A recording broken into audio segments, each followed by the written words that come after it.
What the hell is that? This is the Raw Take.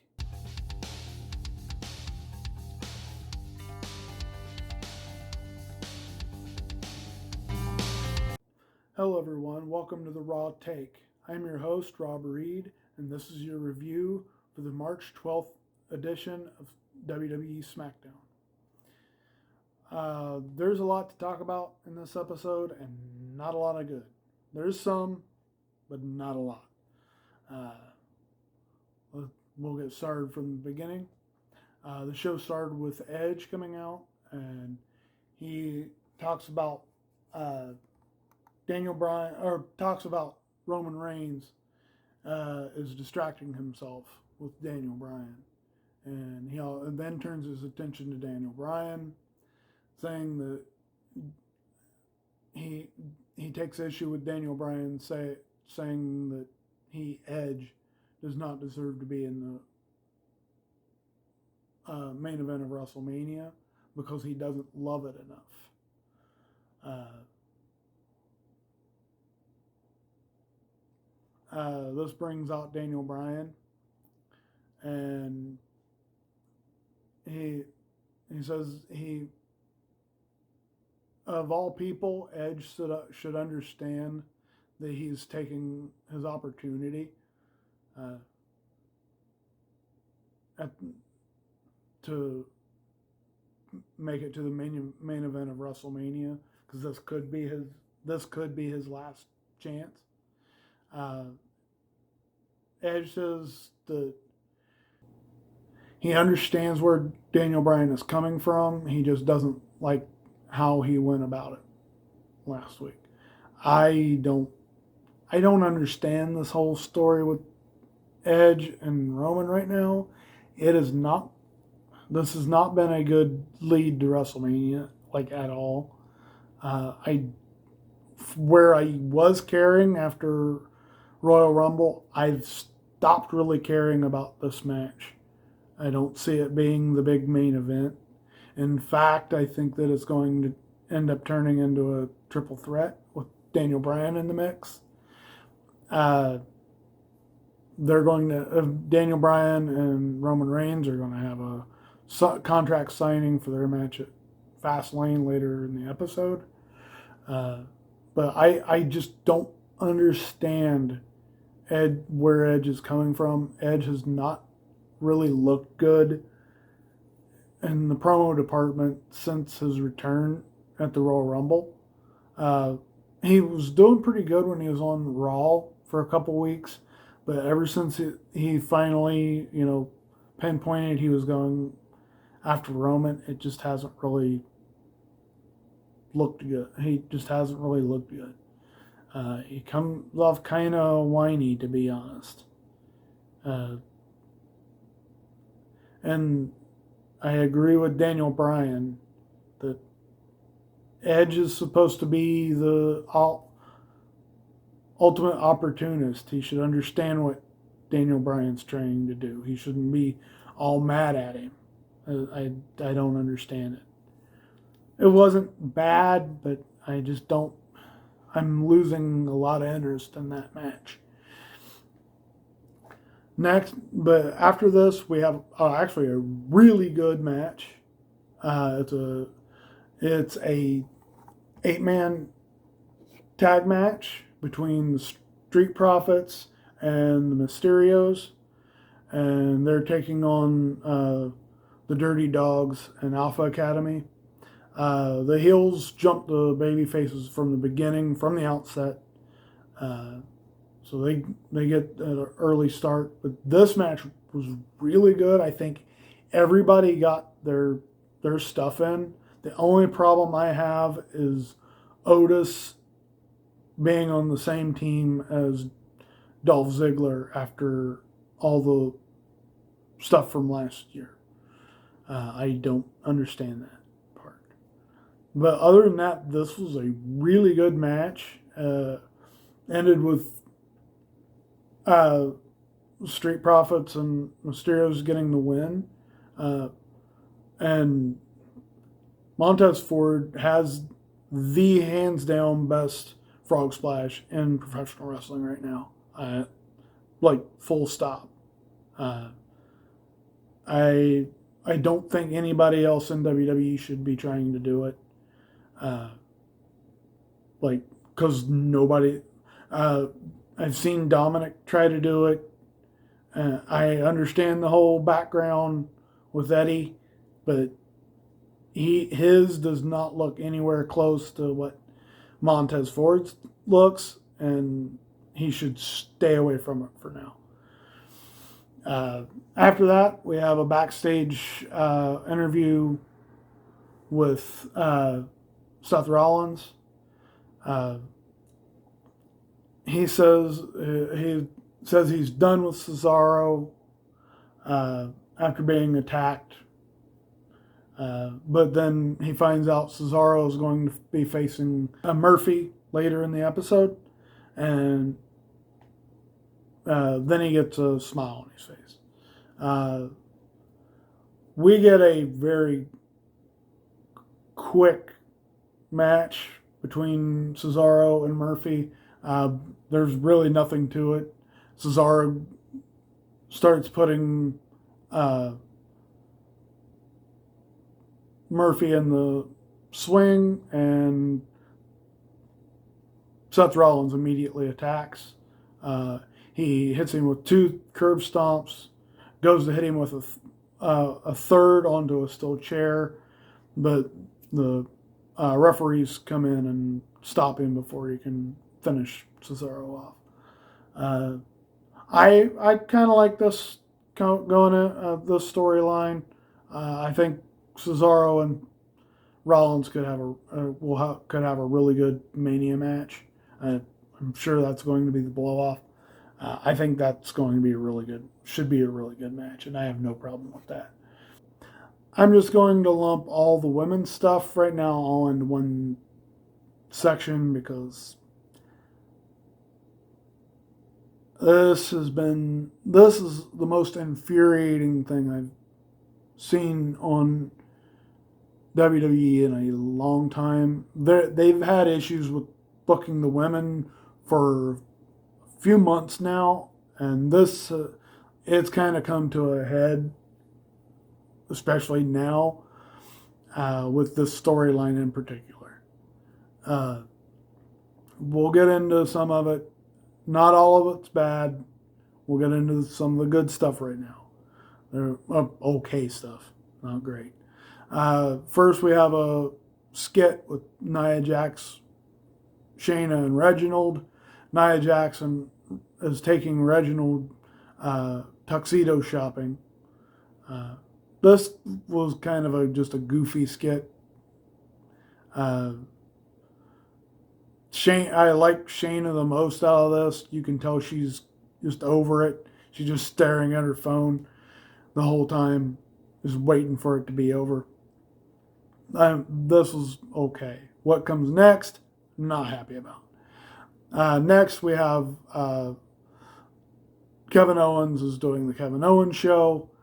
First, he comes out and says people are probably wondering where he's been for the past couple weeks. He said there's been a few setbacks, but he's still fighting forward. He still wants the championship and all that. Nothing too bad there. But he then brings out Sasha Banks and Bianca Belair. He says, they have an opportunity to do something that only 2 people have ever done, and that's face each other for a world championship while also being the tag champions at the same time. And the other 2 people were Shawn Michaels and John Cena. I like that. But he says it seems like they've kind of had some disagreements lately, especially when it comes to Reginald. Sasha kind of blows it off. Like you can tell she's kind of turning heel here. She says she can't blame him. Look at her. But Bianca's like, no, you need to understand. He's a distraction. He's getting in the way. We're trying to win titles here, and he's taking attention away from that. Sasha is still just trying to just blowing that whole thing off. This brings out Nia and Shayna. They're going to be on commentary because Sasha and Bianca are going to face Natalya and Tamina.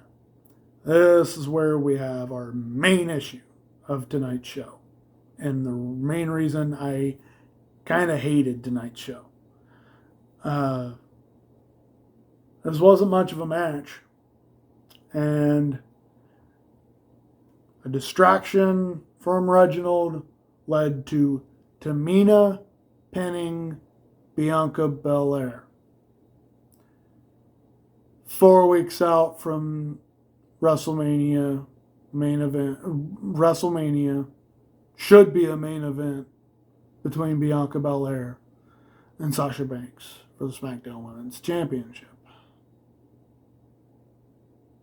How do you bungle this up? How? You had a perfect story going in. You had a perfect feud going in. You didn't even have to turn anyone heel. It is literally the two best female wrestlers fighting for the championship. That's all you need. And they convolute it with Nia and Shayna. And now somehow you bring Tamina, of all people, into it. I get it. They're a tag team. They want to show that they're a good tag team. But they've lost how many times? And they're beating Sasha Banks and Bianca Belair before their title match at WrestleMania. Or, forget that, before their tag team title match next week. This is infuriating.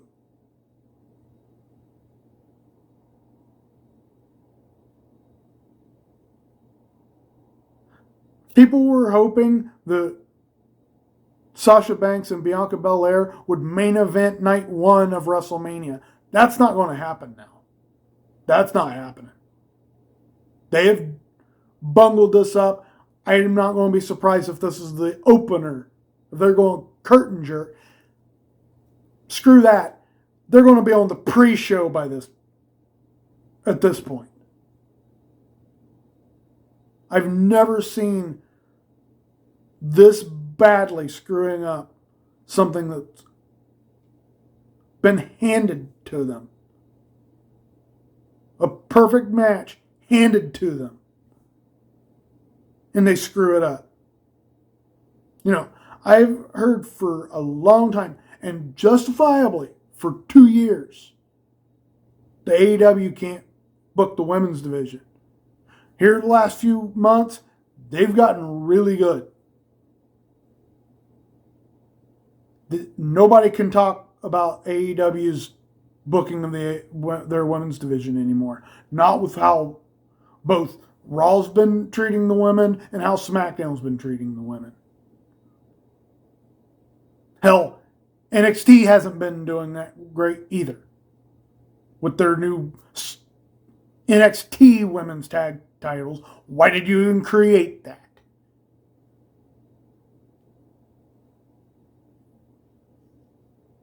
This is terrible.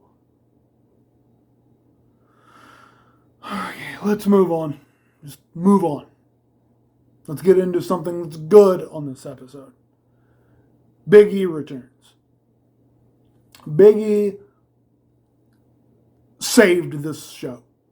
Saved this episode of SmackDown. Almost single-handedly. With his promo. He comes out. He's not happy-go-lucky Big E. I'm happy to see that. They've given him a reason to be serious, and he cuts a fantastic promo. I loved this. Loved this promo. Saying, he fine. Even though he's beaten Apollo plenty of times, he's getting what he wants. Get out here now.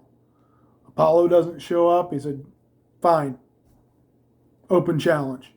First, Baron Corbin comes out like he's going to accept. He starts talking like he's going to accept, but before he can even get it out, Sami Zayn interrupts and says, I accept.